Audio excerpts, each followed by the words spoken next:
Should do a thumbnail pick. And we are live. I see Tim. I see Tim. Hey, he's in the stream. Widescreen too. Perfect. Wow. No more crap on the side. Beautiful life. I guess it seems to think that I have enough bandwidth today. Well, for some reason, your camera, like in Zoom, would be 16:9, but then here it would be like 4:3, which I didn't understand. Aesthetically, it just annoyed me. It wasn't your fault. It was StreamYard's fault. I think it was something they fixed. It was like, this is bugging me. I can't stand it. No. I know you planned it. Yeah. I'm going to set it straight, this Watergate. Perfect New York accent, John. Perfect. Yeah. I'm going to set it straight, this Watergate. How about that? That was amazing. Order. Don't change a thing. Nailed it. I love it. It's in the movie. Well, thanks for gracing my front porch today. I didn't realize it was off, like you weren't on site. I was gonna be like, oh, we'll have like a mini 4B reunion. Yeah, right. I was at my desk at work. Yeah, when only guy in a huge building. Dude, it's funny. I was like, you know what? Let me grab like a quick snack or something before I head to El Segundo. I was like, I saw Carl's Jr. around the way, and they had a sign that was like, finally, our dining room is open. And I'm like, no point in my life am I ever happy to eat in a Carl's Jr. dining room, let alone now. And I went by, I was like, I just got to go through and get like a drink or something. And they don't have a drive-through. That's one of the original locations. That's Man, why. Fuck that place. Yeah, Carl Karcher is his original house is like 2 blocks away from that location. Ain't that something? Isn't there a corporate building across the street from there? Not anymore. Yeah, they moved to Tennessee. Oh, really? It's abandoned, huge tooth. I mean, yeah. It's like a 4-story building. We used to have by homeless. Our elevators are in there. We used to have it on service. So I passed your competitor the other day. I passed a cone truck. Cone? Really? Cone? You know, they were supposed to buy us. Oh. Yeah, they were supposed to buy us, and what saved us? I don't want to work for Kone. And what about Cone B? No, funny. What happened is Europe saved us because of antitrust laws, and Thyssen is a German company, ThyssenKrupp, who I work for, and basically we got sold to private equity investors, and I mean, we were supposed to be sold, and then COVID-19 happened. So the last thing we saw in email was like, it's still going down. It's just on pause. So yeah. On pause. Basically, we're ThyssenKrupp, and Krupp is like Krupp Steel. And the American elevator division is the only profitable thing about ThyssenKrupp. And so they're trying to, they sold us for $17 billion in an effort to prop up everything else that they own in Europe. So, Oops. Yeah. So that's that. Excuse me. I actually worked for Kone when they were called Montgomery Kone. Kone bought Montgomery Elevator, and I worked for them in 2002, I think, for a year. I love the idea that like there's just some company where there's like, yeah, old man Montgomery founded this in like 1914, and then like later on they're just like, we're gonna drop Montgomery, and it's just like, fuck it, it's too long. Well, it was when companies merge, that's what it's, they typically, in our industry anyway, they merge and the two company names become one name. Yeah. And then eventually, it's all AT&T now. The only companies that haven't done that, which is funny, is Otis. Otis Elevator is owned by the same company that owns Carrier, United Technologies, and Otis, or was it Otis? Maybe United Technologies, I think, bought Amtech Elevator, and Amtech is classically known as being a bad elevator company, and so they bought Amtech for their services and their properties and whatever. And they just kept Amtech. They in no way promote Amtech as being a part of Otis, because Otis is like one of the best elevator companies out there. And that's real talk. They're really good. And they're just like, yeah, we own Amtech, but we don't talk about that. We're just going to let Amtech be Amtech. And suddenly we lost Patreon subscribers. Like, fly. Those elevator I want doors. to know, does anybody ever ask you, hey, what's it like being an elevator technician? Except for right now. Yeah. Because the answer obviously is that it has its ups and its downs. Yeah, it does. Yeah. Dude, two dad First time I jokes. heard that one, Tim. I was wondering. You know how elevator men do it? Up and down. I thought there was going to be a down. shaft joke there. They push the Even button. better. They know how to push the buttons. Oh God. Okay. Like anyway. elevator man have long hollow shafts. It's like, I'm sorry. all right. I said anything. So for everyone that's watching and for Tim, I'm currently waiting in line to sell some turnips on someone else's island in Animal Crossing. I'm number 5. So if I duck out or I'm not paying attention for 5 minutes, that's why, because I'm trying to make 1 million bells. Hey, did you guys check out HBO Max? It automatically updated on my phone because I'm an HBO Now guy. So Yeah. So like The Verge mentioned that. Like it wasn't until like 4 days ago that I realized that they were just combining it with the other app. I thought they were adding another stupider app. no, it's HBO Now is now Yeah. HBO Max, and HBO Go is basically for people that have a cable But- subscription to HBO. If they So- would have just said like 2 months ago, like, hey, if you pay for HBO Now, you're gonna get a bunch more shit for the same price, I would be like, sick. But they're like, nah, we have a new service and it has Friends on it. I'm like, who gives a fuck? That makes sense. I didn't know that it was going to convert over automatically either, because I wanted to make sure I wasn't like, going to pay more for my subscription. And yeah, they were kind of unclear about that. Apparently, I can add it automatically to YouTube TV. Yeah. You're going to pay Um, for it, but Oh yeah, subscription. If you obviously. but get it through YouTube TV. That's the way to do it, because you have the live channels where you don't on the regular app. You can DVR in YouTube TV, and if you want Really? to, you can log into the other app with your YouTube TV login. Oh, cool. So like you get all the benefits of paying for it directly and benefits of having it in YouTube TV. because I was paying for it through, Apple iTunes, and I might do that because it's the same price. They don't raise the price for iOS for Apple's. Yeah. Well, do you have TV. YouTube TV though? Yeah. Yeah. Then I switched mine over there. I switched Shutter into there too, because then you can get it all through the YouTube TV UI. Okay, interesting. Okay, you guys ready to hit record? Yep. Whenever you say. 3, 2, 1. Oh wait, I'm not ready. Sorry. Just hit record, Tim. It's not. Still hold on. going. It's not recording through the H. Oh, I have to restart Audacity. Hi, testing 1, 2. Oh, look who's here. It's my mom. What the fuck is my mom doing here? Where's your mom? In the YouTube chat. Oh, what's up, mom? Okay. She's like, that's I miss awkward. my baby boy. All right. Sorry. I'm rolling now. Everyone recording? Yep. Yo. Okay. So I'm going to start with Pliny. Do you want to do a clap first?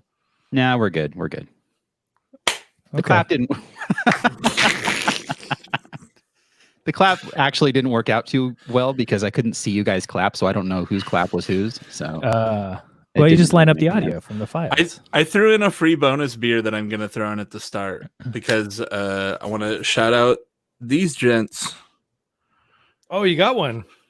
Yeah. What is that again? The modest. Space Space junk. junk. Where's John? Yeah. She was So- hit by. What are we starting? I was going to start with Pliny.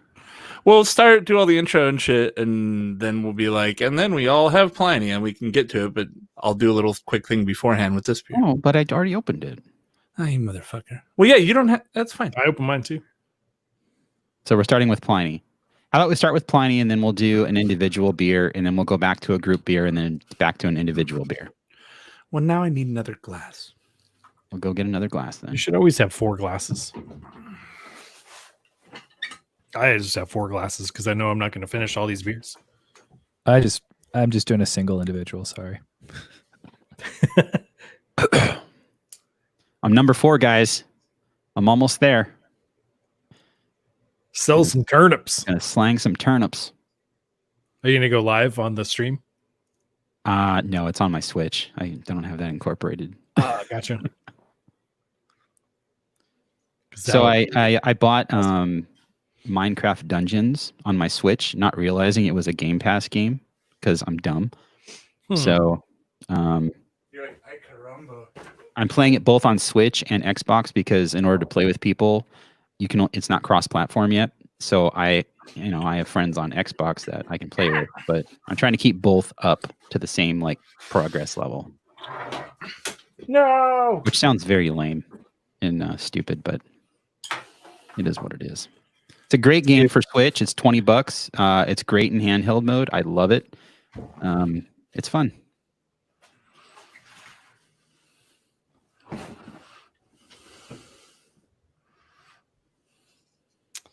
So tempted to get an HDMI connector for my actual camera and just hook it up to a capture card. Get a cam link. Yeah, I need something like that, and then because this Logitech thing blows. The Logitech camera you're using? Yeah, it's like, yeah. Hi, I'm white. Again, there's probably a third-party app you could download to manually adjust the exposure, but I'll look into that. I know there is for Mac. It's really simple.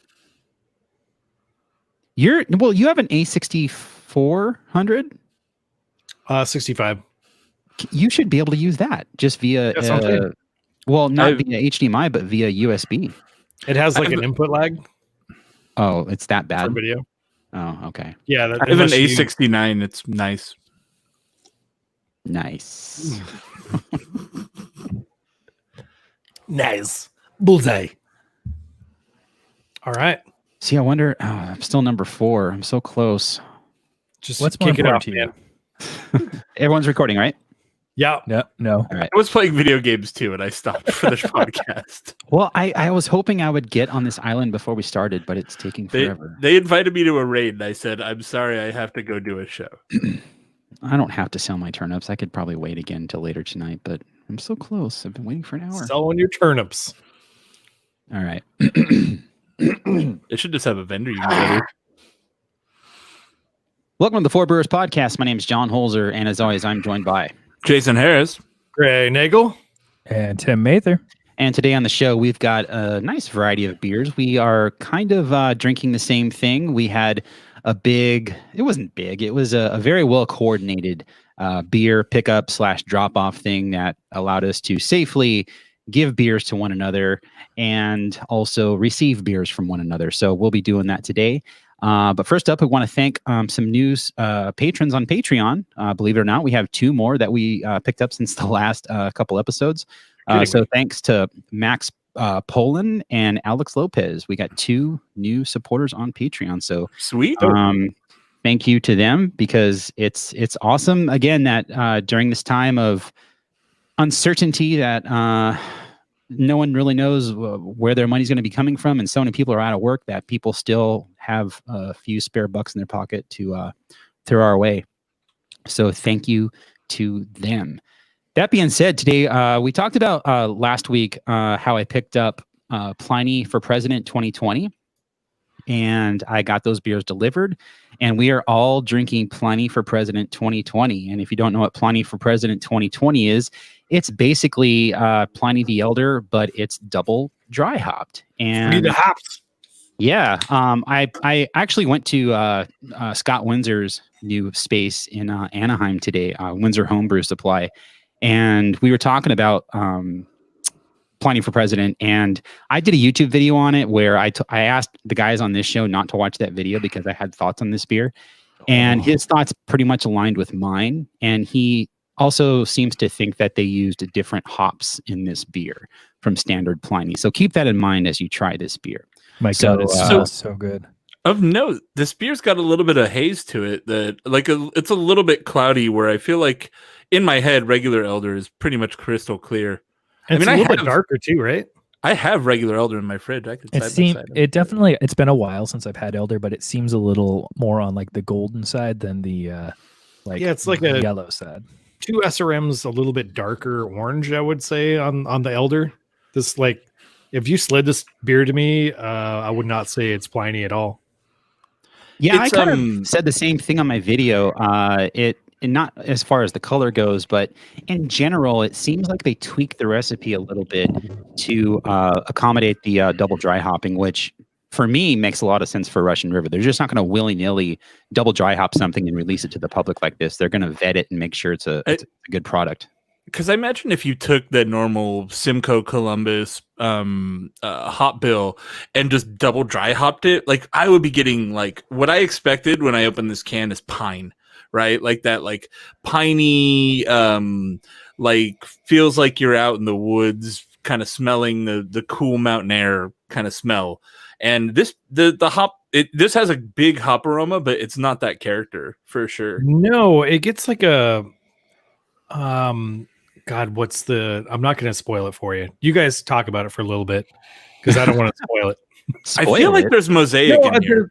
There's something that I'm picking out that I feel like if I said it, it would detract from your experience. You might imply it upon us, and then we'll. Right? Yeah, I hate doing that. I'll say it last. I'm catching I feel like I'm getting mosaic hops. Really? Yeah. Interesting.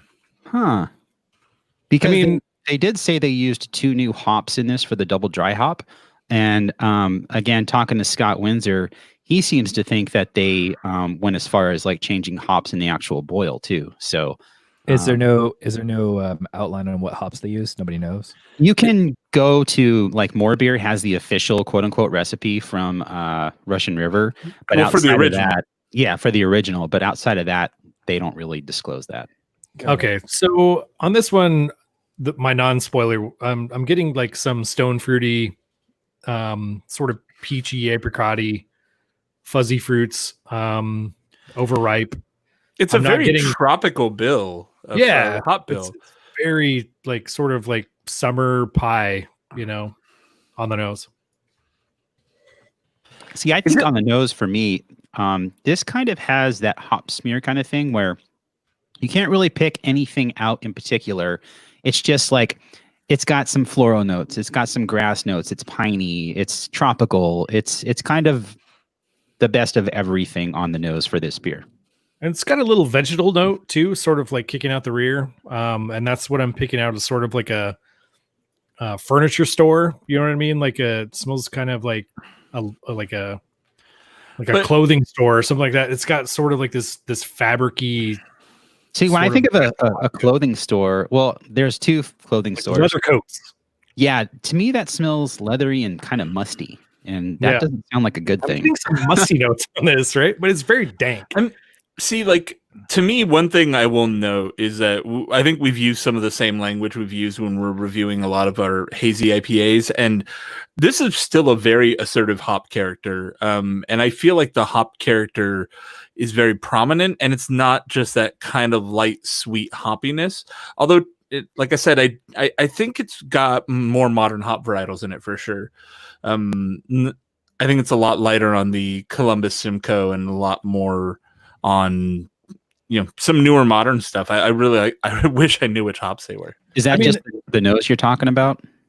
Both the flavor too. It's got what do you think about the actual? I'm sorry. I'm gonna Greg. Say what you're gonna say. Oh, I was just gonna say I do get some Simcoe out of there. That sort of catty, but it seems like a different varietal or maybe just something that they picked out of a hop selection that was like a weird Simcoe that they sort of liked. I picked up that Simcoe as well, but it's not as strong as I think it could be. It's it's pretty much around the edges. It kind of, you can tell it's there, a little bit of a funk thing happening, but it's, it's nothing too drastic. It's coming across to me, like I said, it's been a while since I've had Standard Pliny, but it's coming across quite a bit sweeter. It's got more of that like tropical kick to me than, like Jason was mentioning, the piney sort of just West Coast bite. It definitely bites at the end though. And I think what we're getting is we've still got that sweet boozy heat to it. And because it doesn't have that like assertive, dank, piney hop character, the overall profile of the beer, I think, becomes sweeter because you don't have a contrast to it as much. Because we're using more modern hop, like, more tropical hop profile than your classic C hop. Okay. if you shut your eyes and picture yourself you're just walked into a 31 flavors, and that's the smell. I don't know what those. The Baskin Robbins by me is like also waffle cones. Yeah, waffle cone. It's like sherbety, like a fruity sherbet. Mine also has a Togo sandwich shop in it, so that may throw off your analogy. There you go. Nice. Smells like roast beef. It's definitely different than Pliny, but I the like roast it. beef sherbet.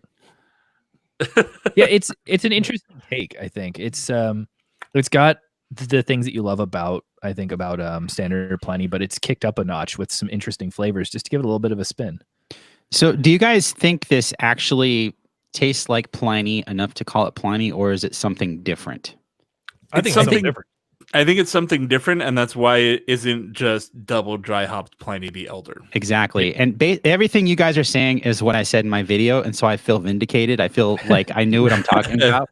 Because for me, I felt like the one word that came up a lot for me was the beer, like on the palate, wasn't cohesive like Pliny is.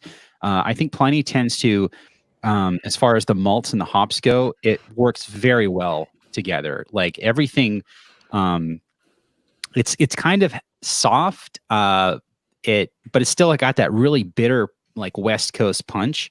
And this beer is just different. It's kind of like you get way more bitterness, and the malt characteristics aren't really working well with the hop character, and it makes it something different. I'm not saying it's bad. I just think it's something different entirely from just, Pliny with more dry hops, and I think that's a good thing. And it's also Pliny in a can. I mean, or it's Russian River in a can, which I've never had Russian River in a can before. They did their hazy in a can too. I never saw that. The Mind Circus or whatever it's called. Yeah. Mind Cloud. Mind something. I feel like it's got the character, like you mentioned, it has characteristics of the standard Pliny. And that's, I think, the bite that you get on the end. Because remember, you get that like hop bite. Oh, Jason's going to go for it side by side here. Oh, there he is. He's got the standard. I have a Pliny too. That's Should a challenge. I mine out? Shoot. No, I trust Jason. He's our resident. He's muted still. He's our resident IPA expert. Oh, hello. I'm gonna open up Pliny. How about you? We're going to IPA correspondent Jason Harris live from the field.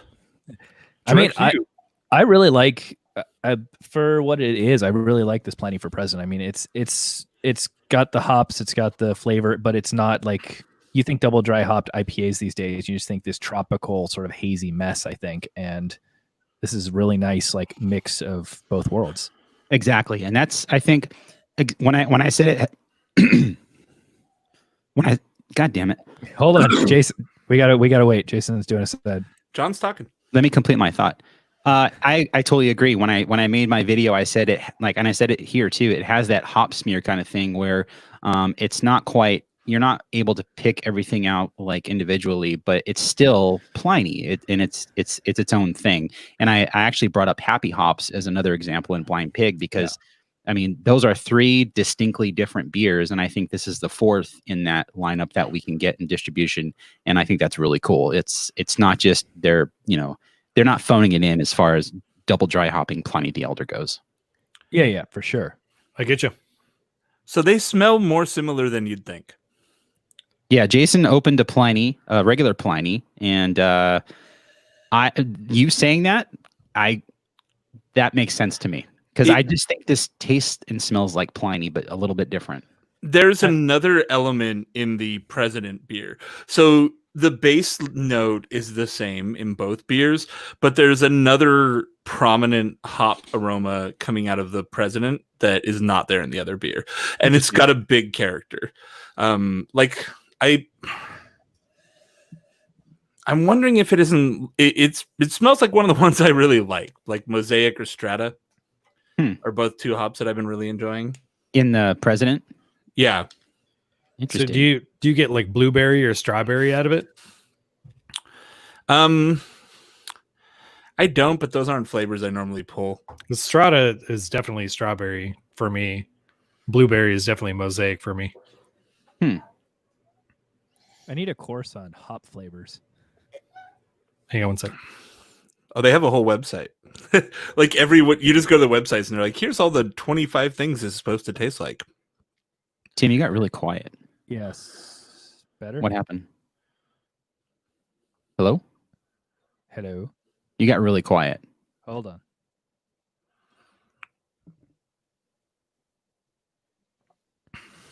Let's see. Is that better? Sorry, dog that- got caught somewhere. Sounds normal again. There we. Sorry, guys. Gain, what a I treat, think I though. Turned down. Turn it up a little bit more. On the gain on your H6. Yeah. Oh, that's too high. There we go.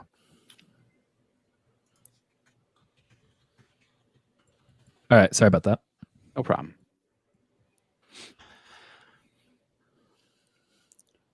Want me Right. to cut back in?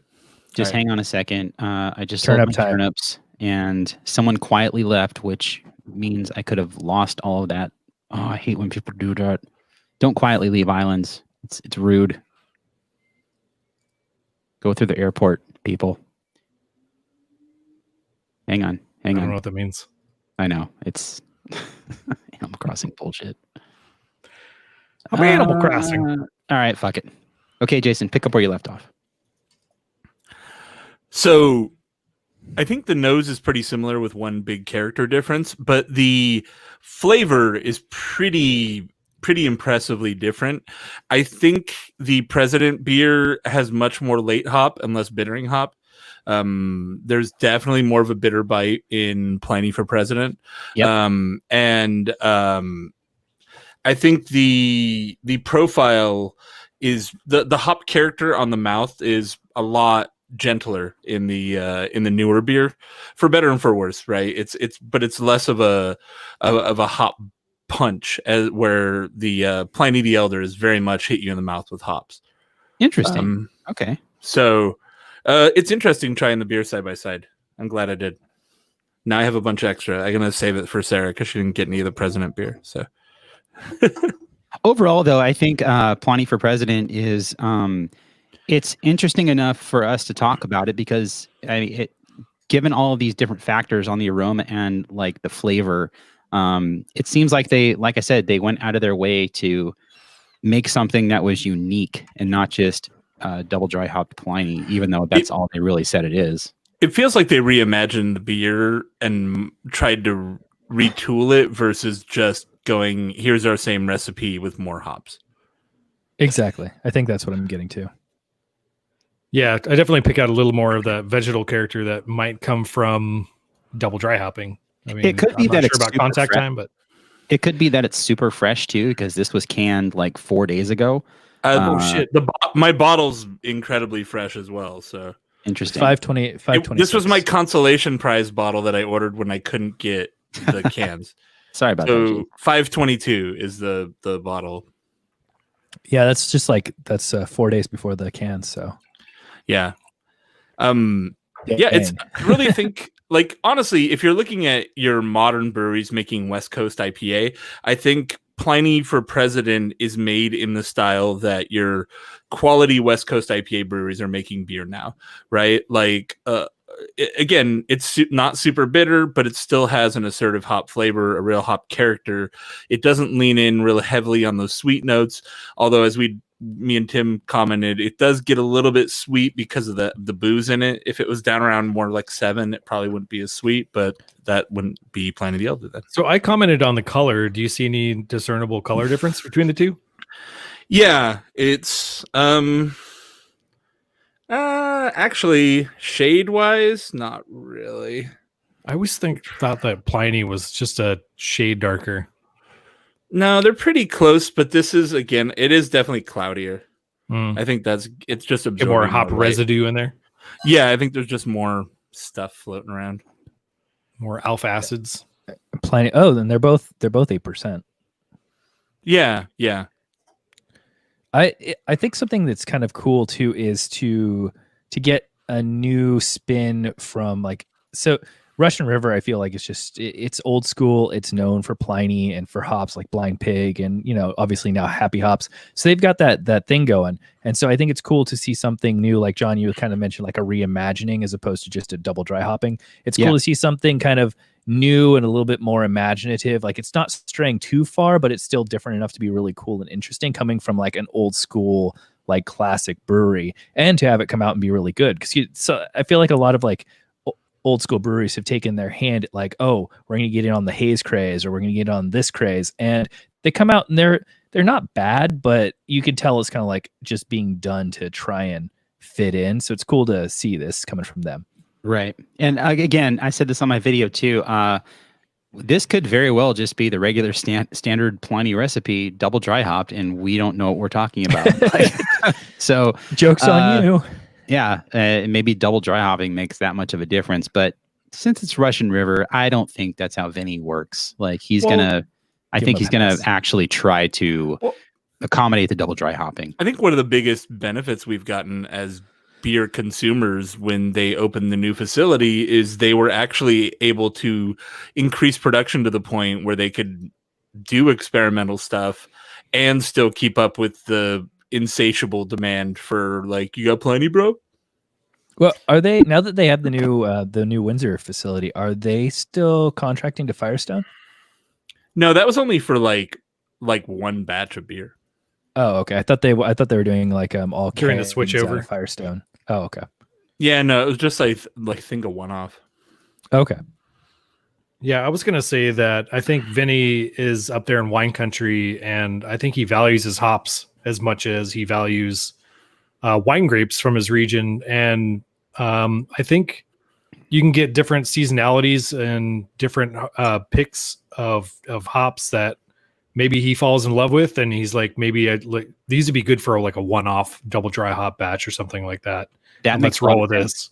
Yeah, I because it likes a certain character, and he just rolls with it. I think that's what we're tasting here, and I think that's like, wow, what a snapshot in time. Yeah, I agree with that. I think that's a smart way to look at this beer. So overall, I think this beer is excellent. I think it was well worth the $110 I paid for 16 cans. And for the record, I gave half of it away. So thanks, John. You're so awesome. Thanks, John. I'm not hoarding Pliny. I'm You're not selling it for $100 a can.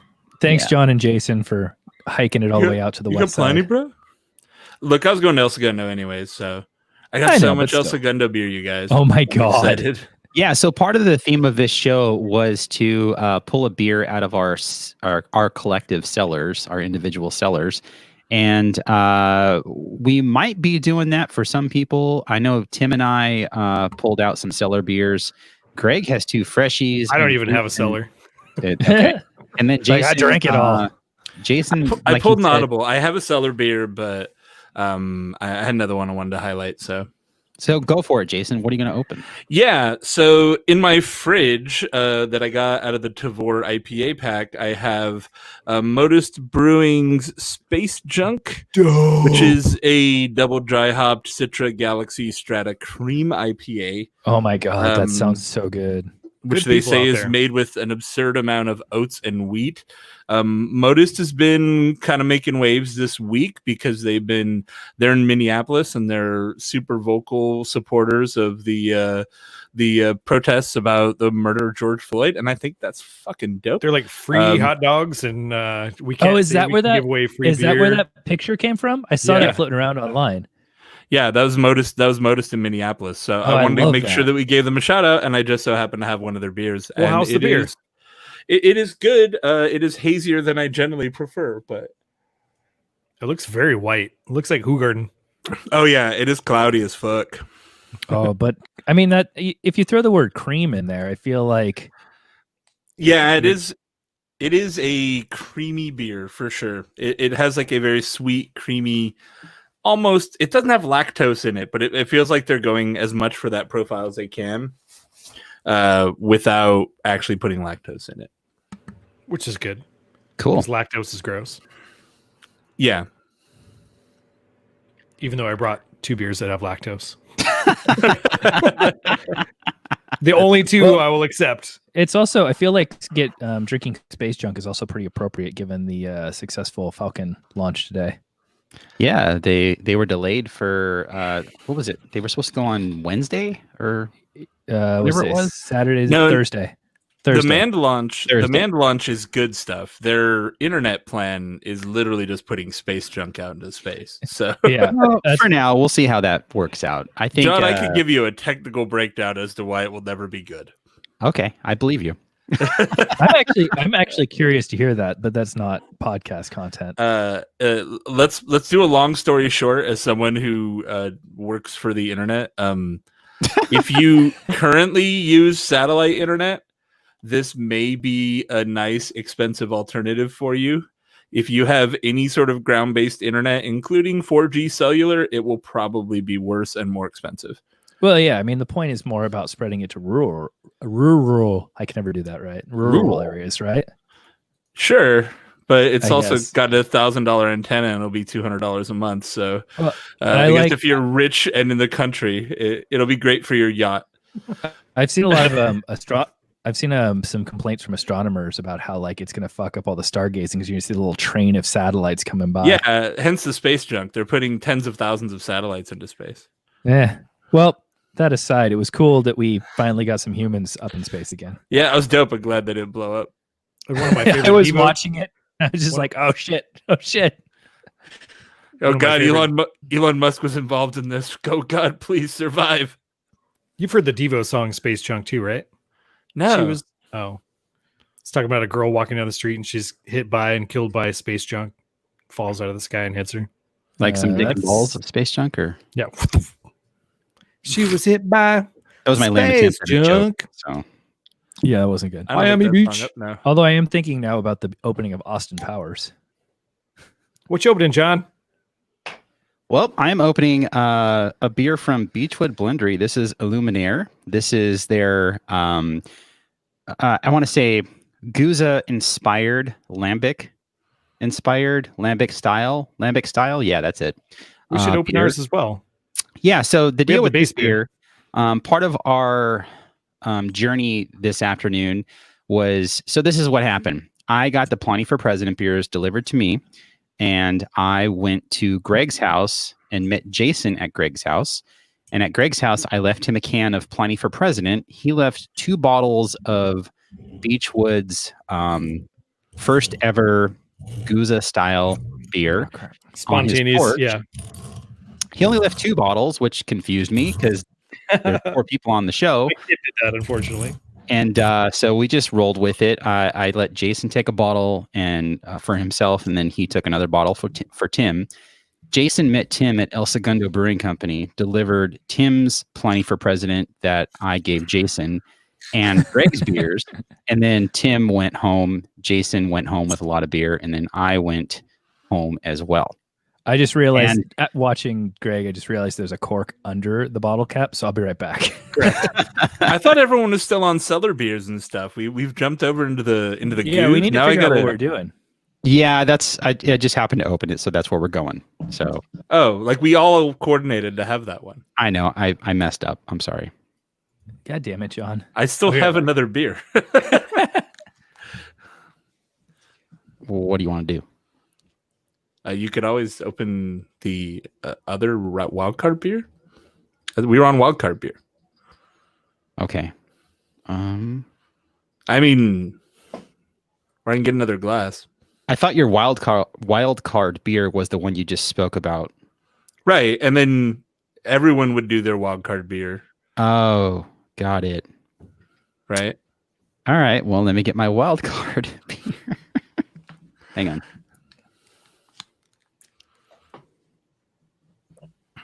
John's gonna have a lot of editing to do on this show.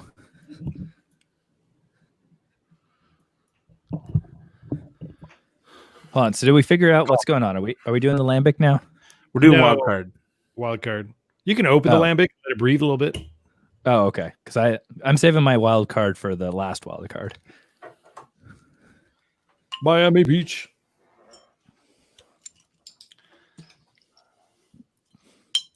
I hate that they faked me out here. I'm like, oh, it's okay. I got a bottle opener. I'm good to Just go. prepping you.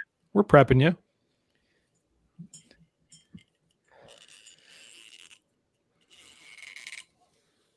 This is fancy crap.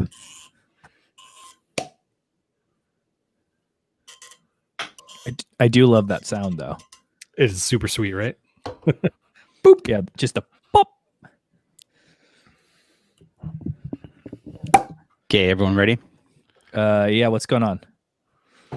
Okay, so up next, we're going to open some beers from our cellar or whatever. This is the wild card portion of the show. And I'm going to start with my beer. I found a 20th anniversary beer from Great Divide Brewing Company out of Colorado. Wow. And this is from 2014, which was their 20th anniversary. And it's a Belgian style ale made with grape juice. And I figured like grape juice when used in beer tends to hold up pretty well. Like it's not like you're cellaring a fruit beer because the grape juice usually is fermented out and you get like kind of wine characteristics from the grape juice. So I figured this beer is 6 years old. It sounds like it's ready. Let's go for it. So Jason, what are you opening or what do you have opened?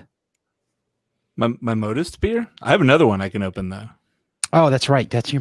We went a weird direction, but it's okay. Yeah. So Pass me and come back. Okay, Jason did a wild card. You did a wild card. Right. Okay, Tim, what are you drinking? This is so bad. This sucks. I feel so unorganized right now. Well, I only brought one wild card, and I was going to save it for the last. So I'm just going to keep enjoying this Pliny until. Oh, Jesus fucking Christ! Okay. I have a beer. Let me start clean. So, Greg, what are you drinking, man? Oh my God, you guys! So I don't have a cellar anymore. So I think I have like 2 boxes of Black Tuesdays left, and That'd Gray be kind of boring if Mondays, you open a 2 Black Tuesday. boxes of Black And- Tuesdays.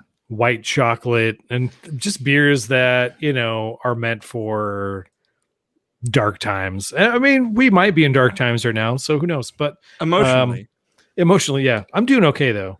But I was super curious about Green Cheek's Coco Mesa, which is it's a tribute beer to the Patsy, which when they took over the Costa Mesa brewery a few months ago.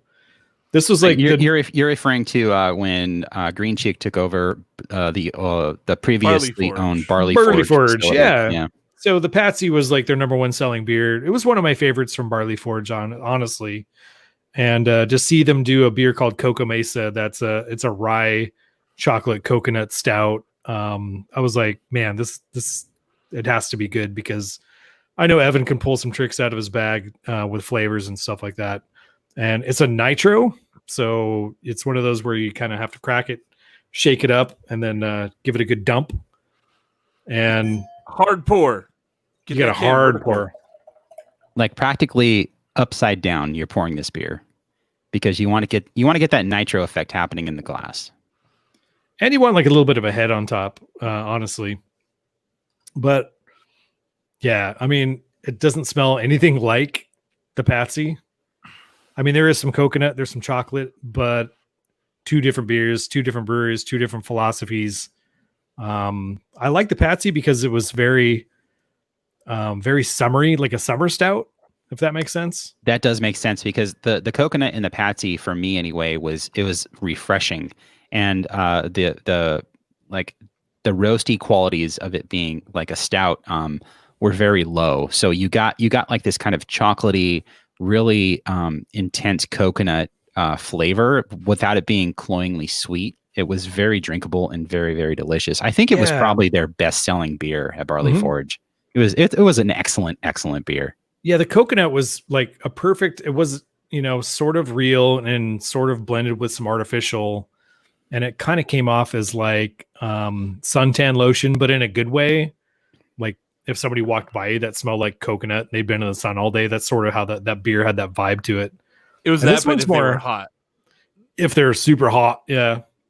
And then glazed up in the summer hot sun, playing volleyball all day. I didn't really get that suntan lotion effect from the Patsy. I think the way they utilized like the concentrate or whatever they did for the portion of the coconut that they used in edition with the fresh coconut, I thought it was good enough to fool me into thinking it was all fresh coconut. It was delicious. Yeah. I'm not complaining about it whatsoever. This is more earthy, more chocolatey. This tastes like the coconut is just pure real. There's no addition to it. If there is, it's very minimal. It's more cocoa-y and like a subtle coconut sort of finish on it. But I sort of wish it was on CO2 just to give it more body and more life. I agree. I got that beer probably a month ago when I ordered beers from Green Cheek, and it's an excellent beer. And I like nitro beers, but I agree. Having that CO2 presence would have definitely amplified the nose, I think. I say that with literally every nitro beer, where I'm like, if this was on CO2, it would be brighter and better.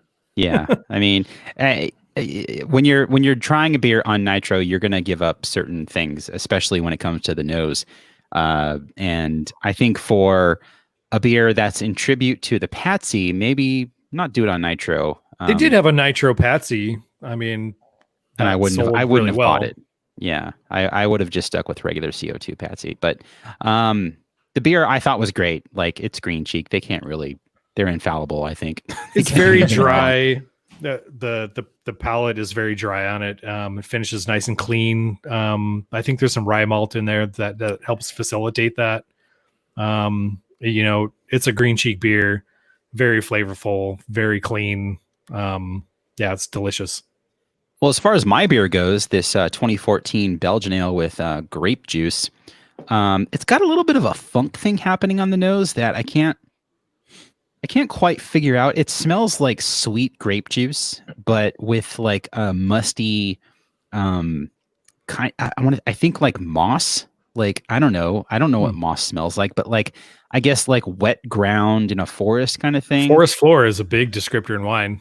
I mean, interesting. That's what I get from it, but it's got like this mossy, sweet candy aroma on the nose. And as far as how it tastes, I expected this to be somewhat oxidized, and it's not. This tastes fantastic. It's super dry. It's almost like drinking a wine with like a lot of body on it. It's very, very good. Hold on, quick refresher. What was it again? I believe it was Great Divide. This is Great Divide's 20th anniversary Belgian style ale from 2014, and it's made with grape juice. Nice. I feel like Great Divide used to be kind of like upper echelon when it came to beer nerds, and they kind of stopped being that. I think probably because they weren't hard to get. It was just like, oh, you can get this at the store. Lame. Yeti was like a big thing for a while, and then they did some variants. And like Great Divide was definitely, if I go back like early on in my beer tracking history, Great Divide was definitely all over the place in there. For everybody. Yeah, I agree. And that's why I have so much old Great Divide and no new Great Divide. Like, it's not their fault. It's just that so many new breweries have opened that are local to me. Yeah. And there's so much more for me to spend my money on that. Do I want to buy beer from Colorado? I mean, if I had more money, sure, why not? But I can only buy so much and I can only drink so much. Well, and are you wearing a suit? Sorry, go ahead. And I just think that, I mean, it's just it's something that's going to happen in the craft beer industry. Like, as more breweries open and they make excellent beer, you're going to get further and further away from buying beers outside of your market, just because, one, you can't drink them, and two, you don't have the money. So, speaking of, are you wearing a Cerebral shirt? I am wearing a Cerebral shirt. Yeah, there you go. There it is. That logo stands out. I got this shirt when we went to the brewery before it was opened. I went there with Jesse Friedman. Yeah, Greg was there too. And they gave me this shirt, and it was a large, and I'm like, oh, that's unfortunate. It's not going to fit. And then all these years later, you grew into it. It fits. Just blame it on the fact that it shrunk or something. Do you remember this? No, it was too small. Uber there, and it was the stinkiest Uber I think we've ever sat in. Oh God, yeah, that was. It was like I still remember it. Velvet, like crushed velvet, almost like red seats or something. It smelled like cigarettes, weed, body odor, and perfume. I expect it smelled like somebody got finger banged. Oh my God. I expect you rolling over there in a Lincoln Continental or something with like some chrome rims. Almost. It was like a Datsun 210, man. It was amazing. I was in an Uber once that stank like shit, and the guy was like talking with his girlfriend via text the whole time, and almost got us in 3 accidents. Oh God. I gave him 4 stars. So I had a guy once who told me that he actually he goes out at night and it's actually like a plus if people throw up in his car. He's like, God. I get to charge them like the cleaning fee, and he's like, all I got to do is just like spray it down with this like cleaner spray and turn the air conditioner on and vacuum it out. And immediately I was like, I don't want to be back here anymore. Thanks, buddy. Yeah, fuck Dude, you. remember, in Long Beach, we had the guy that had this kid in the back seat, and he was wearing that wife beater with his nipples hanging out. He lived in his car, and I'm not hating on Oh, that, yeah, but it seemed like he he was was living in his cool. car. He was cool. And I felt so bad for the kid, like he's playing video games on his phone, and I'm trying to talk. Yeah, they were to him. dope. Man, I But, felt yeah. really bad for that kid. That's Same. I mean, maybe the guy's, trying to make a living. I get that. Dude, remember Sacramento? The dude, it was like a sports car, and he was like smoking and shit when we're driving, and blasting music like hip hop I do not back remember from that. the barbecue joint. Anyway, I don't think I was at that trip. No, All right. or was I was fun. really drunk. I don't know. good times. That was the year I skipped. Could go either way for you. Overall, Oh, though, that I was so think good. this beer from Great Divide has held up very well, and I'm glad I opened it because it's good. Yeah, Great Divide kind of reminds me of like AleSmith in our market. Like similar style. Exactly. Yeah, that's actually a really good comparison.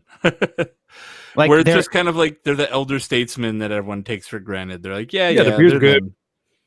Because I guess like it would be like comparing Yeti from Great Divide would be like Speedway Stout from AleSmith, right? Right, exactly. Right. Totally. It's like the same generation of brewers that are making those beers, and I have the same feelings.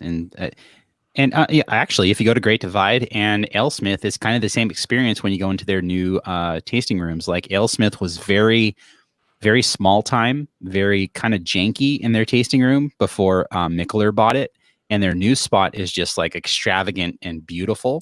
Oh, And same with Great Divide. Great Divide was the same way. It was even more janky when you went Great to their Divide original was like spot.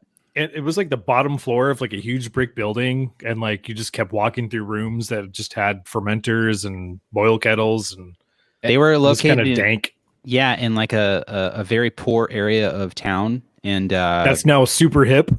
yeah, now it's super hip. But their new location is just gigantic and beautiful because there's a lot of money behind it. So their stories are very similar, and that's a good call. AleSmith and Great Divide. I was just at LA Ale Works today, which are friends of the show, and it was my first time actually going there. I just so happened to be there, but it's quarantine time, so you just have to grab and go. But they have an article on the wall from the newspaper where it's basically like with SpaceX and the football stadium coming in nearby, like Hawthorne's industrial areas become new hip area. I was like, oh, cool, good for them. Yep. Opening near go ahead, Jim. SpaceX, I think, was a really smart call for LA Ale Works, because I mean, you've got a built-in audience that's just going to go to the nearest brewery to hang out and get some beers, and it also helps that they're into what SpaceX is doing. So everyone's and then dorks. Common Space moves in next door. It seems like they're like, there's a brewery there. What do we name it to get more SpaceX people traffic? Common Space. We'll call it Common SpaceX. Yeah. Good on them though. What's All right, up so next, you dude? guys want to move on to the Blendery beer? Are we ready for that? I'm born ready. Whenever you guys are ready for that. I lost mine. Here it is. Of course you did. Okay, let's let Greg open his first, because there's a cork. I already cracked it. We're all good. Everybody's cracked it. There's a cork too. He got it, didn't he? I You got good, Greg? Yeah, I watched him. Okay, I didn't know just that. recapped it. Tim, I'm so sorry. Well, that's the only reason I knew I had to go find a corkscrew somewhere. Oh, well. These goddamn turnips are fucking me up today. Aren't they good for you though? Probably, but I'm not eating them. I've never fucking cooked a turnip. selling them. Turn up for what? Wait, it was radishes in Mario 2, wasn't it? Turn up for what? Good, Jason. That's why you're here. I stole Oh, that from God. I stole that from a reusable bag that I bought at Sprouts. Did you really? That's amazing. You didn't have Oh my to. God. Okay, here we go. So this smells. Hold on. Oh wait. Okay, so up next, we are drinking a beer from Beachwood Blendery out of Long Beach, California. Friends of the show. Yeah, Greg, Jason, and Tim all have the same beers. I have a different iteration of this beer, but this is their first ever gueuze-style beer that was blended, fermented fully in Long Beach. So everything you're getting from this beer as far as fermentation goes was produced from the air inside of their fermentation facility in Long Beach. And this is a 1, 2, and 3 year blend of lambic style beer. Spontaneous beer. And It so says it's blended spring of 2019. yes. Greg, Jason, and Tim have the actual plain base beer, the straight up blended gueuze, which is called We are who we pretend to be. thank you. Yes. And I am drinking the same version of that beer, but made with peaches, and this is called Illuminaire. And the reason it's called Illuminaire, Beachwood worked with Scott Windsor from Windsor Homebrew Supply. They didn't work with him. I guess he told them that he likes peaches in lambic style beers. And so they made this version called Illuminaire, which is actually the name they got from one of Scott Windsor's bands called Illuminaire. And the CD they got the artwork from was called Umbrellas. So you can still buy this on Amazon if you want. It's actually the opposite. Oh, it's the Umbrellas is the name of the band. Oh, is it? Yeah. Wait, hold on. Who's in it? The Umbrellas? Scott Windsor is a singer, guitarist, frontman. Oh, I'm sorry. I thought it was the other way around. Umbrellas. Well, And I shit. listened to it. Yeah, he's God super damn it. rad in it. It's on Spotify. I just hate that I fucked that up. I want to do it all over again. Oh, wait, he's the fucking guy from the Lindsay Diaries? From Umbrellas? Wait a minute. Wait, Yes, is it just Umbrellas? Yeah, no. Scott Windsor is Umbrellas was formed by former Lindsay Diaries frontman Scott. That's that guy. Yeah. I fucking Oh, love shit. that band. I knew the They're still good. Umbrellas. I knew the Umbrellas from the a Lindsay Diaries was like my absolute shit when I was a really sad early 20s guy. Yeah, Like- I got a sampler from the militia group at the one time I went to Warp Tour, and the Umbrellas were on it. This guy's band was on that now. Okay, Oh, so shit. I'm gonna take a step back and say I messed up. I got the name of the album and the band mixed up because I didn't That's know who still the super Umbrellas cool, were. But apparently, they're awesome. So okay, Yeah, I listened to it after I met him. Somebody's like, "Do you know who that is?" And I'm like, "No, he's Scott Windsor. He just runs his homebrew shop." They're like, no, he's a legit musician, and he has a guitar amp and stuff. And during what was it, NAMM, he invited me to like a private party that he had, like a NAMM after party inside of his homebrew shop, and like all these dudes are like rocking out and noodling around with guitars and stuff like that with all these crazy pedals. And turns out, like, they're like, "Yeah, do you know who he is?" I'm like, "No, he's just Scott Windsor." But Well, no, I- he's like I this said- crazy musician. I messed up. The band is Umbrellas and the album is Illuminaire, and that's where this beer came from. As far as the check name out goes. How We Kill Ourselves by the Lindsay Diaries. That song is fucking amazing. Okay, Yeah. this makes me happy that like you guys are fans of Scott Windsor's band, and We should ask him if we could replace our opening music with something from him. That would be cool. It's the stuff I John know is wouldn't be really happy about sad. I don't want to make people sad. We'll do a collab Anyway. music thing with them. So John has peaches. We have regular blend.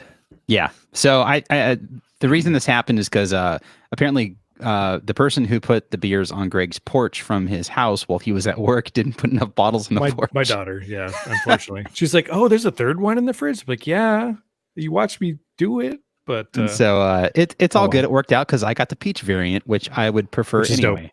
So So I went to the release party for this, which was I think late sometime last year, and it was an Remember when amazing you could event. go to Oh, it's so good. They had all the Beachwood spread, and they had every variant of this imaginable, including like single barrels and stuff like that.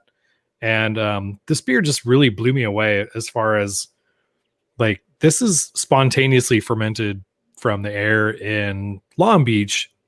And I think that disproves a lot of theories that, I think Belgium's great and everything. And all those sour beers coming out of there are super rad, and lambic. I'm not saying that those are bad, but if the Beachwood can come out and open up the blendery and 4 years later be producing this, I can only imagine what, like, if suppose this beer style goes out of, like, it's not very much in style right now, which is unfortunate, but hopefully in the next 5 years, we'll see them develop this and have even more like complexity and stuff like that. I mean, what do you guys think? I think people have this idealized love story with Cantillon, that they're this farmhouse brewery that's in the middle of nowhere, and the cows are farting and pooping and they're chewing grass, and they're in the middle of a bustling city, just like Beachwood is in Long Beach. And there's cars in Belgium, there's cars in Long Beach, there's pollution in Belgium, there's pollution in Long Beach, and there's people. It's the same kind of environment. And if you look at the history of the blendery, they did go to Cantillon to get like stats and whatnot to replicate what they're doing at Cantillon in their own barrel room. But outside of that, it's as far as conditions go, spontaneously fermenting beer inside of a big major city, it's pretty much the same. And it shows that you get similar results that are fantastic and delicious. I think we talked to them quite a bit when they first opened, and I think that was part of their mission statement when they came out, was like, there's not some magic in the air in Belgium that means this beer can only come from there. They have techniques, right. They've refined them over the years, but it's not like there's magic Belgian farm mist that comes into the beer that makes it good, right? It's just that these guys have refined and perfected this brewing style over decades or centuries, even in some cases. And I think they went in very scientifically with like, how do we replicate this? And this is a damn fine lambic beer. This is really good.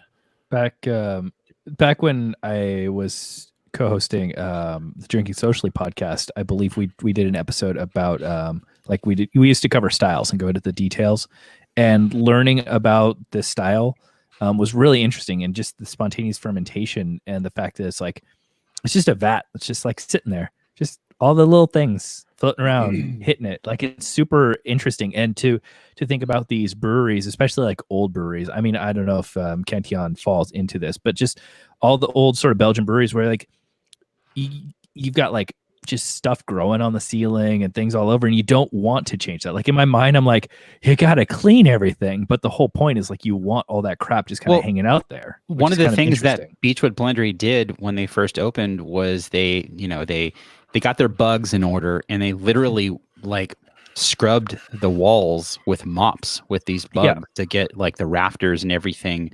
infected. And that was their way of like replicating what was happening at Cantillon. It's just so cool to see it. You might say inoculated. I think that's the word they would use. Okay. Totally. Yeah. All right. So at one of the I think remember the Shelton Brothers Beer Fest that was in town in Pedro a few years ago? Mm-hmm. Yeah, I went to that. Yeah, they did a private tasting or whatever with Jean Van Roy from Cantillon, and one of the things he busted out was like this 10 or 12-year-old lambic that's a 6% alcohol beer. It's not like this huge, cellar dweller that's going to last the years. And what he explained was how surprisingly fresh they taste, even after aging. Like, they continue to mature in the bottle. And whenever they'll go through periods of crappiness, and they'll come back and be more delicious. And certain years they'll go through another sickness phase, and like these weird sort of things I've never heard of talking about lambic beers. It was really fascinating. Taking back like a look at some of the characteristics of this lambic, when I opened it up and I poured it out and I took a whiff, I'm like, okay, yeah, screams lambic, screams like Belgian, screams sour, and I'm expecting like this sort of acidic, like hard hit, just like tartness. And as soon as I took a sip, I'm like, okay, there's a little bit of sour and a little bit of sweet, and it was so mellow. It was very unexpected compared to what I was like anticipating per the smell. It's And really, I think- really nice.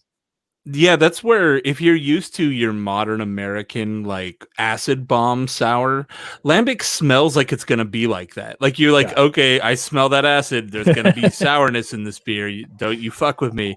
And then the character is much more subtle. It's more like not even lemonade level of sour. It's just kind of a tart. Well, I think what you have to keep in mind is this is a blend of super fresh lambic style beer and 3-year-old and 2-year-old lambic style. So the beauty of like blending is you get to find the correct balance for that acidity on the flavor.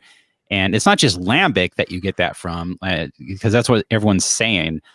It's an actual gueuze characteristic, a gueuze characteristic where the blenders get to customize what you're experiencing in that beer. And that's what makes this style really cool outside of lambic itself. Have any of you guys ever experienced like or been to a situation where the brewers are blending the different things to try and figure out the right blend? Because my mind, I'm picturing how wild that must be to just try all these different percentiles of the different ages. I was at one at the brewery with a chef from LA that they're collaborating with, and they'll take a small sample and I don't know, like 30. They'll take a small sample and of all the barrels, and then number the cups from what the number is on the barrel. Yeah, and then they'll separate them out on the table, and then everybody just kind of goes, okay, let's try this one, and everybody tries that one, and you go, all right, let's give it a rating, like yes, no. And then the majority of those are going to make it into the final blend. They're essentially blending out characteristics that you don't want. Yeah. Okay, I see what you're saying. Like this one's too sour, or this one's too this, or this one's too woody, or whatever. So that's sort of the scenario. So yeah, that's the beauty of blending. Like you have a large number of people like basically sussing out all the different blends and saying, this is what I like. This is what I like. This is what I don't like. Mm-hmm. And you pick the best one and you come to a consensus. It's like picking a dodgeball team. Well, so they have those 30 and they go through them all. Do they narrow it down to like a handful and those are the like 2 or 3 that end up going together, or? Yeah, because they have a bright tank to fill and they have so many bottles that they want to bottle, and they know in like an approximate, like here's how many gallons we have. And so we have to pick this amount of gallons to make this blend. That's and awesome. Essentially pick out the crap. Yeah, that's really cool. As far as my beer goes, again, mine, the Illuminaire, is made with peaches, and it's excellent. Honestly, I'm kind of happy I didn't get that bottle from you, Greg, because I still got you one though, bro. I'll gladly take it. But having peaches on it, like that's it's what so I good. want. Yeah, the peaches at just the event, take it. The peaches one was like it was my favorite as well. Yeah, it just takes it over the top. Like the peaches complement the base beer in every single way, as far as like acidity goes, the sweetness. It amplifies the fruitiness that you would get from the standard gueuze blend that they did, and it's just excellent. This is, I mean, peach, the peach beers that go on sale that the hype bros are looking for, those sell out immediately usually, because peach in beer is such a good fruit to use. Yeah, this beer is phenomenal. I think the funk level is perfect. It's got a nice acidity. Everything about it, it's a nice sipper. I would say it might be a little bit cleaner than like a Dryfonteinen or a Cantillon. There's a little bit less funk there, but there is still that character still there, and that intermingling of like a little bit of funkiness, a little bit of tartness, like just that bright, like lemony character that comes through in so many gueuze beers. Yeah, grapefruit like, rind. This is great. Yeah, it's super, super drinkable. Like I've actually almost finished my whole bottle because it's just really good. And it's too easy to drink. It's from downtown Long Beach. That's so cool. Like having a beer this excellent that was spontaneously fermented in Long Beach. That's That's awesome. Just another brewery showing that it doesn't matter where you are as much as what you're doing, right? Exactly. Like your location doesn't matter as far as how good your beer is. You're working with what you have, and if you know what you're doing, you can make an excellent product. World-class brewers, man. Honestly, I think Beachwood just hits it hard. I'm Plus super it's curious fried- to try Wild Fields up north from Ryan Fields, who was a previous brewer and blender at Beachwood Blendery. Yeah. So a lot of these early lambics lay on his shoulders before he left. So Lambic super curious to style. try. Lambic style. That's Gotta implied. make that. What are you, the European Union? I'm just saying. It's lambic style Beachwood goes DOC. out of their way to say it's lambic style. So I want to keep Absolutely. that going. What you Okay, got, do we want Timmy? to keep going or Tim? Oh, I have one more beer real quick. Same here. I've got my cellar. So Greg has a beer. Tim, Jason, do you have a beer? I have 2 cellar beers. I can go get one. Beer back. I got to 'Cause get it open. And in that case, I'll get a different beer too. So I'll be back Yep. too. These stupid wax tops. Right? I can't even get the bottle open. You got to pre-show it, man. Shh. I'm gonna go yell at the dogs who've been barking this whole time. I'll just stay here by myself.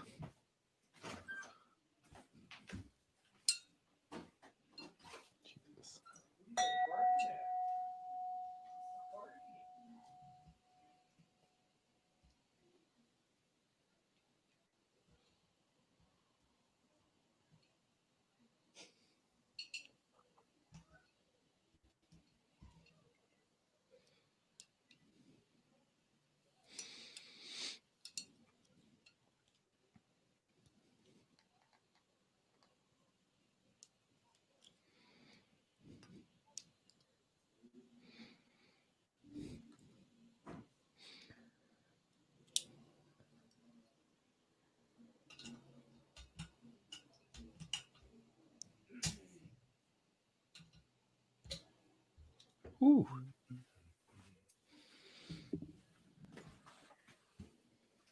Ooh, boy. Hey, Jerry. Hey, Jerry. Hey.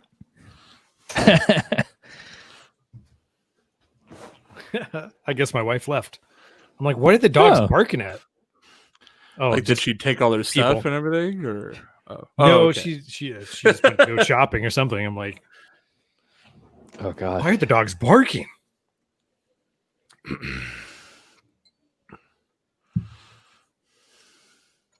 I'm so intrigued by this one that I got here.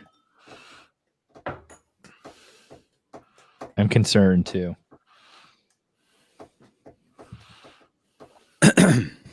All right.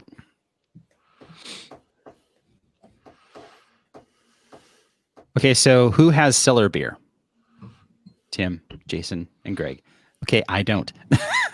So I just opened one from not my cellar. Fucking turn around. Shut up. Turn around. You could reach Turn without getting out around. of that chair. I'm going to There's a contrast. thing there that can be found. I'm going to contrast with the freshie. So, All right.